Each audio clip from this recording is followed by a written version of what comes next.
Welcome to WTF Game Nation. I'm Peanut. And I'm Toast. Bringing you another exciting, comprehensive breakdown of how to take down the Fallen and jump your way to receiving the coveted Outbreak Perfected exotic pulse rifle. To start with, you'll have to go back through your memory and determine whether or not your guardian was merciful or a monster. If you spared the life of Mithrax, the fallen captain, you'll be able to start the quest for the Outbreak Perfected by going to the rig on Titan and going into the tidal anchor. Once there, go through the door that is unlockable, look in the middle of the room, and on the table you'll find the fallen transponder. If you chose to be a murderous bastard, you have to go back to Sloan to reactivate the quest, Enemy of My Enemy, and go through it until you meet Mithrax. Only this time you must let him live to proceed in the Outbreak Perfected questline. Once you've succeeded in showing mercy, the door to Tidal Anchor on Titan will be open for you to pick up the Fallen Transponder and begin the 6-part quest for the nodes that will allow you to access the Perfected mission located in the basement on the farm. We start on the EDZ. First node will be under the church in the lost sector named Atrium, located in the Trossland. Once you enter, keep making left turns, but you want to proceed until you see a room on the left and enter it. Move toward the back left corner and you will see it on the ground. Pick it up and head back to the Trosslands, where you now enter into the Widow's Walk, lost sector, to collect node number 2. Once you've gone down the stairs and entered into the sector, head through and past the sector boss chest. And located in the right hand corner on the second level, you jump up and you'll see the node laying on the ground.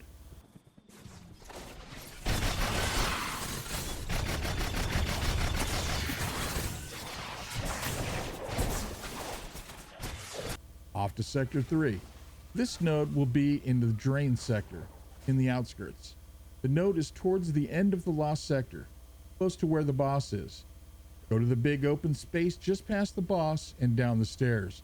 The node will be at the far end of this cavern.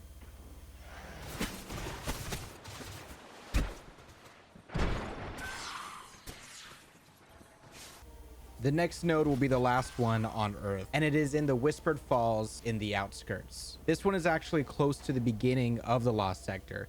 When you first jump down the cliff, there is a small alcove towards the right behind a little pillar. Go behind that and it'll be right on the floor there.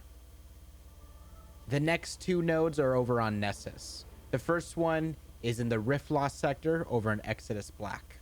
This node is over by the chest of the Lost sector, a little bit past it, but it is in a crate that you can only access from one side. You will need to jump over the abyss in order to access that crate.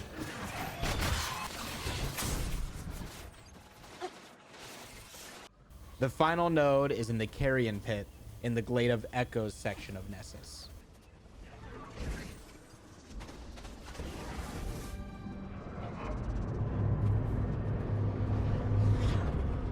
Attention! A fallen mining expedition is on its way. May I suggest discouraging them?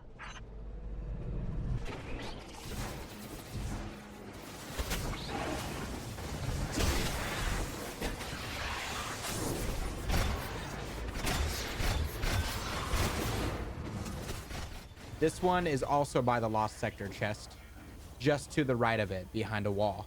You can go up to the wall to pick up the node, or you can go around the wall and stand right on top of it. All right, so you filled the transponder with the nodes. Now it's time to start the mission. Head over to the farm, head to the right side of the building, down in the basement. Make sure you talk to Mithrax to start the mission.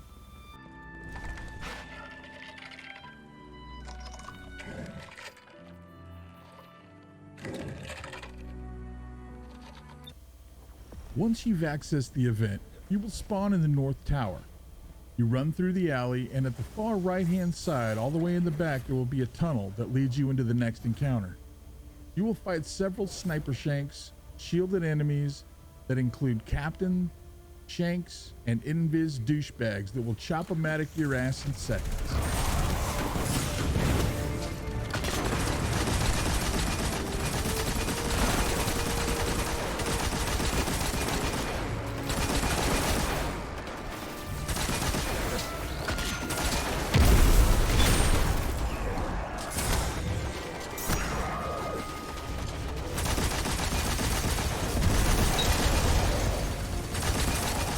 Once you've dispatched them, you grab your ammo and proceed to the next fight by entering through the doors on the top right stairs. Here you'll encounter 4 Mega Shanks with dregs alongside 5 Sniper Shanks with deadly accuracy, and so many shielded Shanks you'll want to scream. Rinse and repeat the ammo pickup, pull up your big boy or big girl pants, and move inside the hangar to meet the next group of contestants.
Move around to the right and enter into the wall, where you'll be greeted by more invis buddies and dregs that want you dead, alongside their servitor family that will try to heal everything you shoot.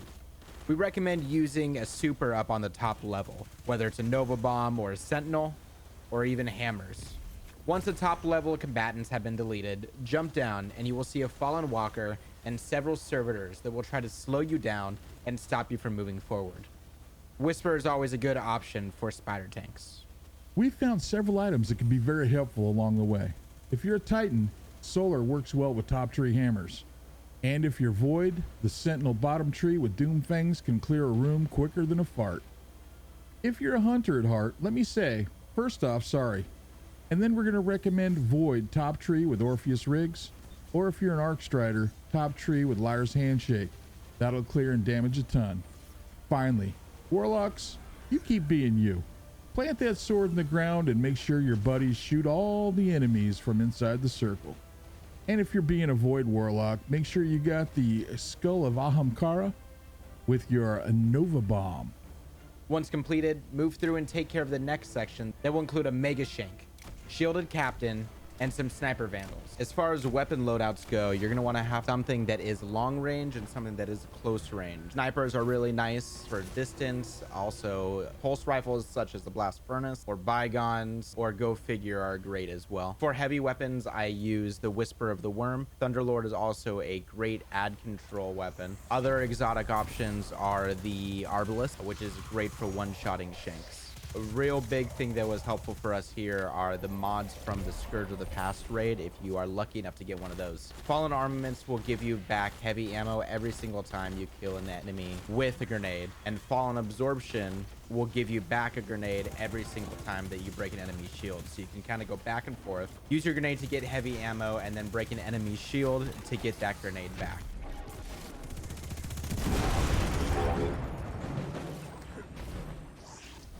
As you enter into Tower Watch, you will begin to fight the last few ads on your way to the jumping puzzle.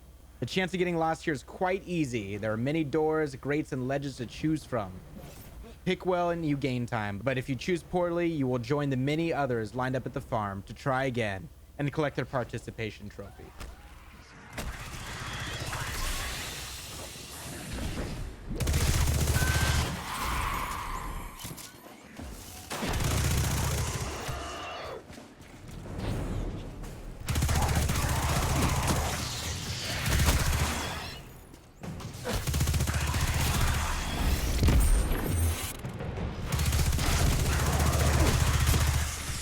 Clearing this last wave of ads will open up the final door, leading you straight into that jumping puzzle. This is kind of where the differences come in between normal mode and hard mode.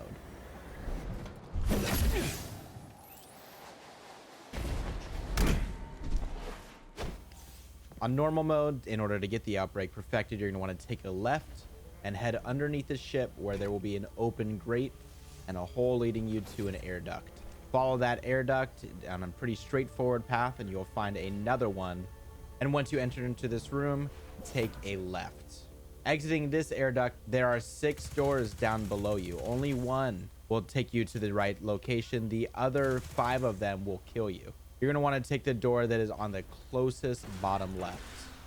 You will now find yourself exiting into the outer area of the wall. Jump onto the crane and look directly back at the wall. And as you're jumping down, there's a platform down below it. This jumping is really nice with a tightened shoulder charge. Also, hunters can make this jump pretty easily. Don't forget to always activate any lever you see so that your teammates behind you will have an easier time jumping onto those platforms. In this elevator shaft, there are 4 air ducts, 2 rows, 2 on the left and 2 on the right. You are looking for the top row, right-hand side air duct. Guardian down.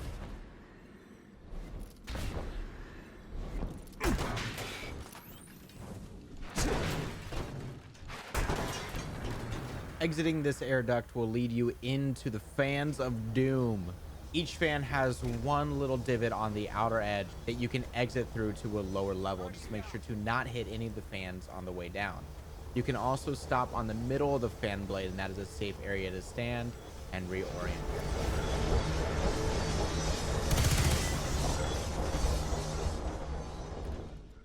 This next pathway leaves you in a wide open chasm with a jump on the right and then a jump immediately on the left. Make sure to land directly on that platform, otherwise the wall will push you off. As you make it into the final entrance, there will be a lever at the very end that you can use to once again activate platforms for your teammates.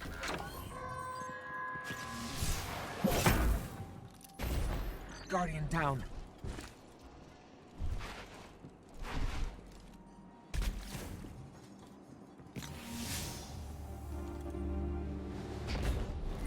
You are now coming upon the final portion of this jumping puzzle. There is a surprise here. He always starts as soon as you get into that duct. So if you wait, that little sweeper bot, or Trevor as we like to call him, will not run by and kill you. In this room, there are 4 levers that you need to activate in order to open up the exit. Think of this room as a big giant block. On the outer edges of the blocks are 4 more smaller blocks, 2 on the left and 2 on the right. Each of these smaller blocks have one of those levers that you need to activate. You need to activate all 4 of them. If you think about this as a map, you enter from the south side of the block and your exit is on the north side. Every time you activate a lever, it begins to put up electric fields that block your path, but they are timed and they do go away after a little while.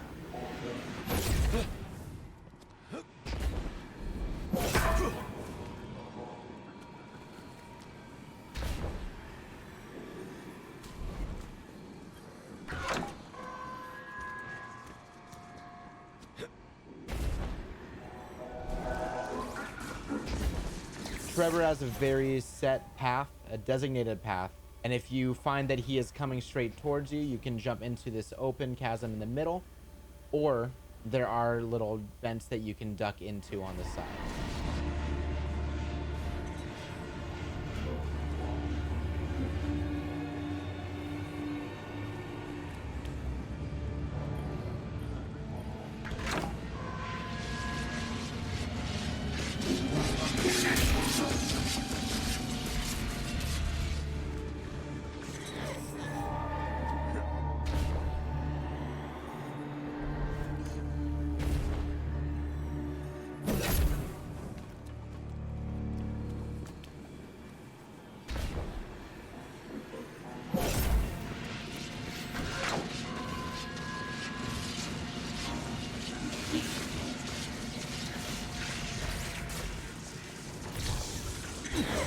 With the final lever activated, you are ready to get to the last jump that will take you to the boss fight. Once you enter into this room, there are 4 little lifts that you can take. They are a little bit slower, but they are a safer bet. If you want to shave down some time, you can jump up the side of the wall making sure that you jump back and then immediately forward after every single jump to ascend to the next level.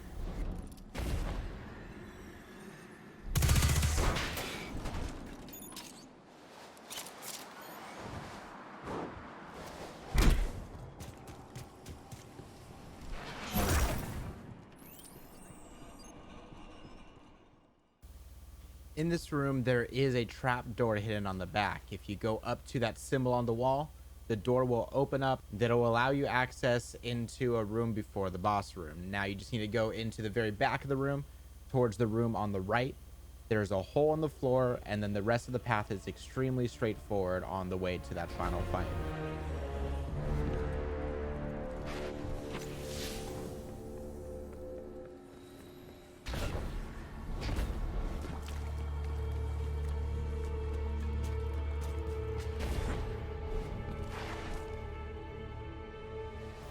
First things first, when entering this room, I recommend backing up towards the back behind these boxes so you can get cover from all the enemies on the ground.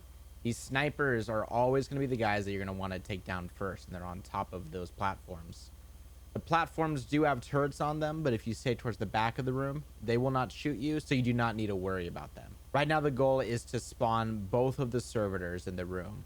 They spawn based off a certain amount of damage that the boss takes. So once he moves to the back of the room, both servitors will spawn.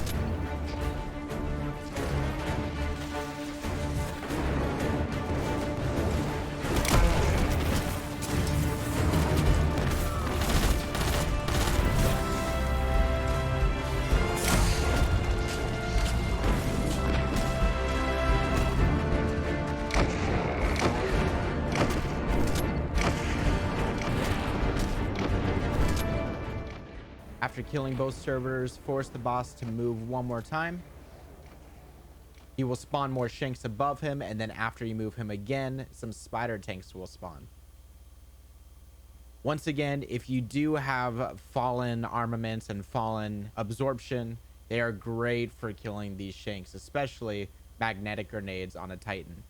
Throwing a magnetic grenade will attach to the shanks and one-shot them, as well as any shanks that are close by.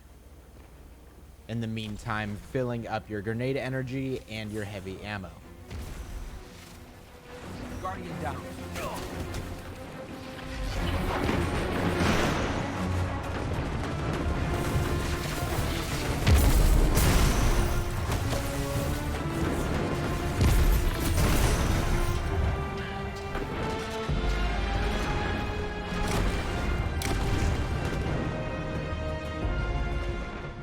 Once you move the boss back to the top of the room, you will have the spider tanks that will spawn on the top right and the top left. For this reason, I do recommend the Whisperer of the Worm. Having infinite ammo and being able to take cover at the back of the room is extremely beneficial here. Being on these back rafters will allow you to take cover from being shot by any of the walkers, as well as having a clear line of sight on them.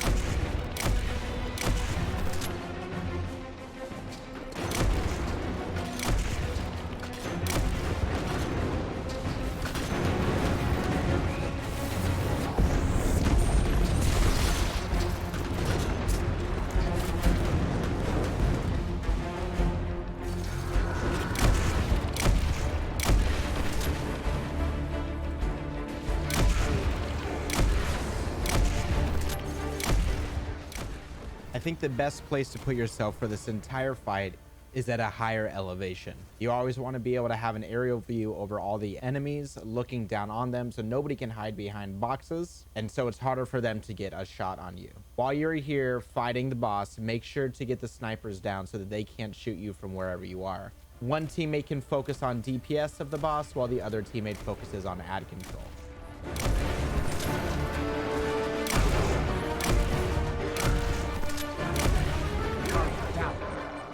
Once the boss is dead, pop whatever supers are left over and clear whatever ads are remaining. Keep in mind, there are some invisible enemies in the back, so sometimes it is easy to miss those guys. So if you followed all the steps of the video, you're now the proud owner of the Outbreak Perfected.